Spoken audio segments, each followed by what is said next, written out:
Maintenant, on arrive à l'exercice 5. Donc, c'est un exercice sur les lois usuelles. Dans une étude sur les effets secondaires d'un antibiotique pour traiter des infections bénignes ou modérées chez les adultes, nous avons observé que 16% des adultes avaient des nausées en absorbant 2000 mg de l'antibiotique. Donc, faites attention, toujours dans des exercices de ce genre, il faut faire deux lectures. La première lecture pour comprendre l'expérience, pour savoir il faut poser quelle variable aléatoire. Ensuite, une deuxième lecture pour savoir la probabilité de chaque terme, pour savoir préciser les paramètres de cette loi. Donc, la première partie, on tire un échantillon de 6 patients. Quelle est la probabilité d'avoir au plus deux patients ayant des nausées en absorbant l'antibiotique?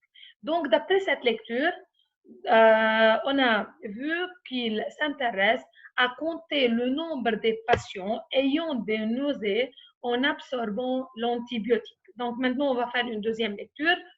Donc, si je peux considérer X comme le nombre de patients ayant des nausées, alors dans une étude sur les effets secondaires d'un antibiotique, nous avons observé que 16% des adultes ayant des nausées.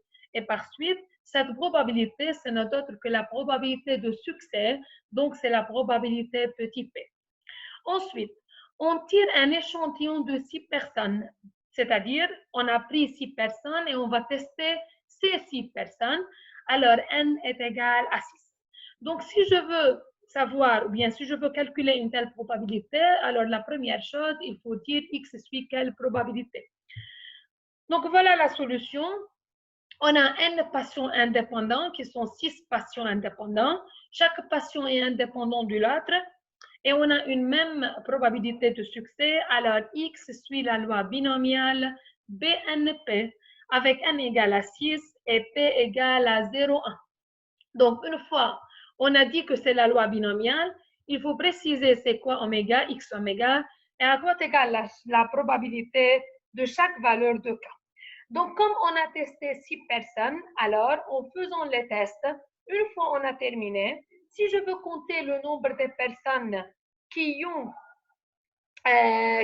des nausées, alors on peut avoir 0 personne, une seule personne et 6 personnes. Et par suite, x oméga peut prendre les valeurs 0, 1, 2 jusqu'à 6.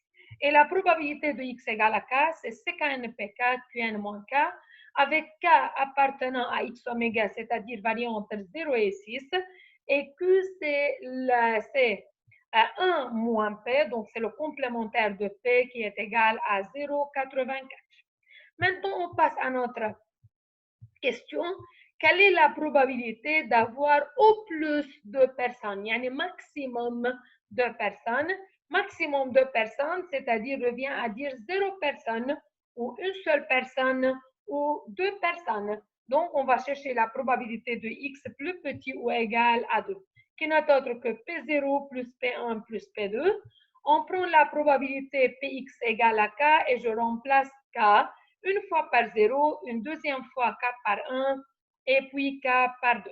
Donc, tout calcul fait, on trouve qu'on a 0,9438, c'est la probabilité d'avoir au plus de personnes. Donc, on peut dire parfois la question, quel est le pourcentage des personnes? Si la question c'était pourcentage, vous ajoutez, on a 94,38% des personnes ayant des nausées en absorbant l'antibiotique. Passons maintenant à la deuxième partie. Quel est le nombre moyen des personnes nausées? C'est-à-dire, on va chercher l'espérance de X. Mais comme on a déjà dit dans le cours, si on a un exercice des lois usuelles, une fois il nous demande de déterminer l'espérance, il faut écrire directement à quoi égale l'espérance et on ne passe pas à un calcul de l'espérance. C'est-à-dire, on dit que l'espérance elle est égale à n fois P. Je remplace n par sa valeur et P par sa valeur et on trouve la valeur de l'espérance. Donc, voilà la solution. Donc, comme x suit la loi binomiale, alors l'espérance de x, qui est égale à n fois p, elle est égale à 6 fois 0,16, qui est égale à 0,96 patients. Maintenant, on passe à la troisième partie. Si cet antibiotique est testé sur un échantillon de 100 patients, donc de 150, c'est-à-dire on a augmenté le nombre des patients, en d'autres termes, on a augmenté le nombre de répétitions de l'expérience. Quelle est la loi de distribution du nombre des nausées et par quelle loi peut-on l'approximer? Donc toujours, x, c'est le nombre des nausées. Mais une fois on a augmenté le nombre n, on a dit qu'il faut penser à une convergence de la loi binomiale. Faites attention, il faut écrire, on va définir y par exemple, même on peut garder x, c'est le nombre de personnes ayant des nausées. Y suit la loi binomiale d'NP, a toujours la même probabilité et avec n maintenant égal à 150. Une fois le nombre de répétitions ou bien le nombre de personnes est grand, comme dans ce cas c'est plus grand que 50, alors il faut essayer de faire le test.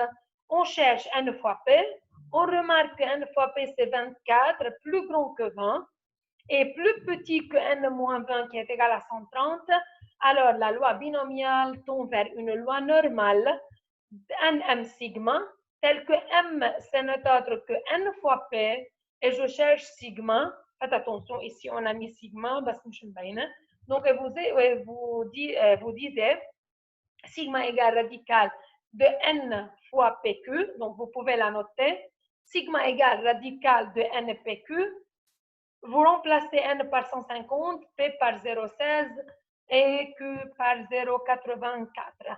Le résultat trouvé, c'est notre autre que la valeur de notre écart type. Quatrième partie, quelle est la probabilité d'avoir entre 20 et 25 patients? On va chercher la probabilité de Y, compris entre 20 et 25, mais toujours, il faut se souvenir qu'on a passé à une loi binomiale, à une loi normale. Et par suite, si on a une loi normale, avant de faire n'importe quel calcul, il faut vérifier est-ce que notre variable aléatoire et puis une variable sont très réduites? Si oui, j'utilise directement les propriétés et on passe au tableau de la loi normale. Sinon, il faut passer à Z. Comme dans ce cas, Y suit une loi normale NM sigma différent de la loi normale sont très réduites, alors je passe à Z. Comment je passe à Z? En passant de Y, on fait l'opération Y moins M sur sigma. Donc, 20 moins M plus petit que Y moins M plus petit que 25 moins M. Je divise le tout par sigma et on trouve que la probabilité de Z, compris entre 20 moins 24 sur sigma, 25 moins 24 sur sigma.